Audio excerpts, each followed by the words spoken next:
পাইতেছি না আমরা এই জমিনও দেওয়ার জন্য সারের দূরের কথা আর পানির দূরের কথা এই নিয়ে আমি বক্তব্য চেষ্টা করছি। আসসালামু আলাইকুম।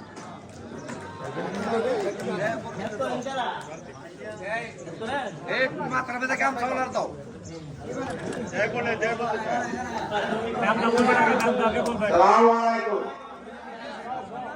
কৃষিকাজ করলে সরকার কাছে মতো একটা সার একটা বীজ অন্য জেলার মানুষের এই ব্যবসায়িক কথা আছে।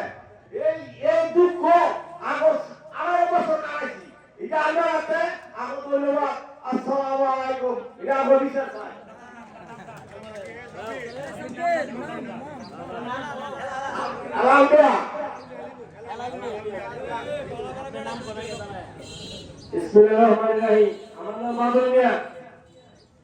এই যে কৃষিকাজ করতেছি এই পর্যন্ত একটা ব্যাগে বলবা লাইনের দিছি এই পর্যন্ত ভাই নাই এক্ষুনি খেত নাই হ্যাঁ ব্যাগে চেপাগালের মধ্যে গেছে বরুণপুর আমরা কেন পাই নাই? আমরা এটা দুঃখ বিচার পাই।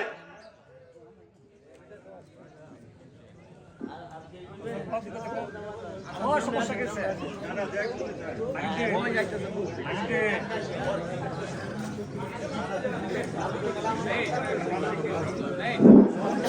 হ্যালো, আমার নাম মতিয়া। এই যে আওয়ামী লীগ আইছে পরে এই যে কত দিছি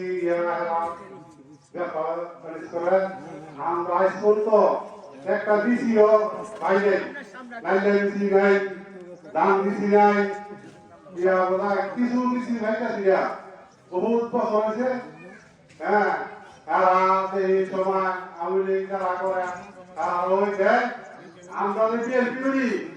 হ্যাঁ, আমরা জিগা আমরা কিনে এটা আমরা মূল কথা দিকে না। তো আমরা আশা করিও না এই যে দুর্বলতে আমরা বিএনপি করেছে। আমিও আল্লাহ মারা গেছে, বর্তমান আমি আছি এই যে বিএনপি বর্তমান আমার দরজাইছে। আমি বিএনপি চাচ্ছি না, আমি আছি বিএনপি, থাকবো বিএনপি।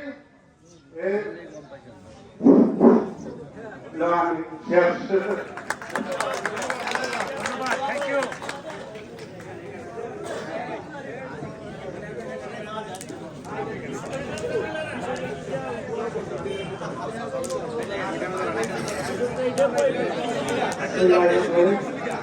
আমার নাম আবু হোসেন, আমার বাড়ি আলিপুরা।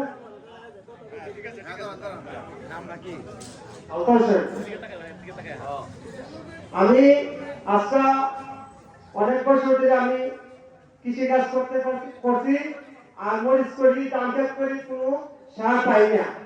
হ্যাঁ এবার আমাদের মানুষের ঠিক করে সার পাই না, আমরা পাই না। কেন পাই না? আমরা তো যখন অন্যরা এই জন্য আমরা পাই না। আমরা অনেক কষ্ট করে আমরা দৃষ্টিকোণ লাগে আমরা অনেক মানুষ নিয়ে তিনটা নিকাজ করে চারটে নিকাজ করে হ্যাঁ আইনা পাঁচ করে দেয় আমরা পাই নাই। কিনে পাই না উঠে হারায় ক্ষমতা ফিরে শুনো হারা করছে। আমরা তো চাই না, আমরা চাই জনগণের সুবিধা করতাম। এগুলো আমরা বিজেপি বাস্তবায়ন করব।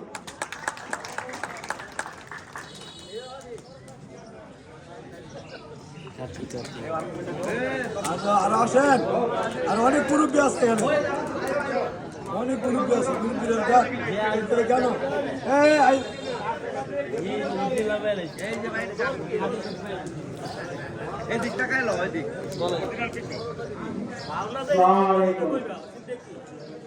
আমি শুধু সমুদ্রে কৃষিকাজ করতেছি, কিন্তু হ্যাঁ কোন ঘন্টার কোনো অনুদান পাই নাই। হ্যাঁ নিজের এইগুলো দিয়ে হয় হ্যাঁ হাটে বাজারে দোকান নিয়ে আমি কৃষিকাজ চালাই গেছি, কিন্তু কারো কাছে যাইও না। হ্যাঁ কারো কেউ দেয়ও না। এই কারণে এই সপ্তাহে আমি কোনো খেয়ালও করি না। এই বলে আমি আমার নাম মোহাম্মদ আসাদ মিয়া।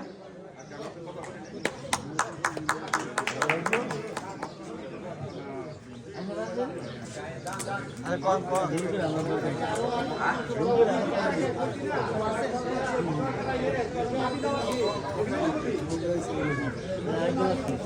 আসসালামু আলাইকুম, আমার নাম আলম খান। আমরা শুধু সমস্যায় কিন্তু জীবত আছি, কিন্তু আজও পর্যন্ত 10 টাকার অবদানও কোনো আমরা পাইনি। তবু আমরা সার, পুলি, পৌধা, গম, ধান সবই আসলে, কিন্তু কোনোদিন আমরা কিন্তু কিছু পাই না। এটাই আমার মনের কষ্ট। এই বলে আমি বিদায় নিচ্ছি। আসসালামু আলাইকুম।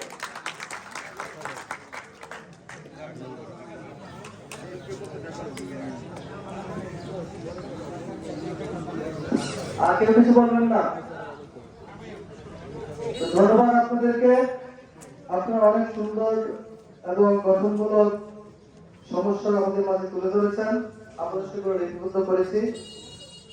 সম্মানিত উপস্থিতি, এ পর্যায়ে আমাদের প্রিয় নেতা তারেক রহমান যে পদক্ষেপগুলো গ্রহণ করেছে, যদি বিএনপি রাষ্ট্রীয় সরকার গঠন করতে পারে তাহলে উনি আপনাদের জন্য কি করবে, কৃষকদের জন্য কি করবে, সেই গুরুত্বপূর্ণ কথাগুলো, পদক্ষেপগুলো এ পর্যায়ে আপনাদের সামনে তুলে ধরছেন বাংলাদেশ জাতীয়তাবাদী কৃষক দল নরসিংদী জেলা শাখার সংগ্রামী আহ্বায়ক, জাতীয়তাবাদী ছাত্র দলের সাবেক সফল সভাপতি, নরসিংদী সরকারি কলেজের নির্বাচিত সাবেক ভিপি জনাব শফিকুল ইসলাম আফিল ভাইকে আমাদের প্রিয় নেতা তারেক রহমানের কৃষকের যে উন্নয়নমূলক পদক্ষেপ সেগুলো আপনাদের মাঝে পাঠ করে শোনাচ্ছেন।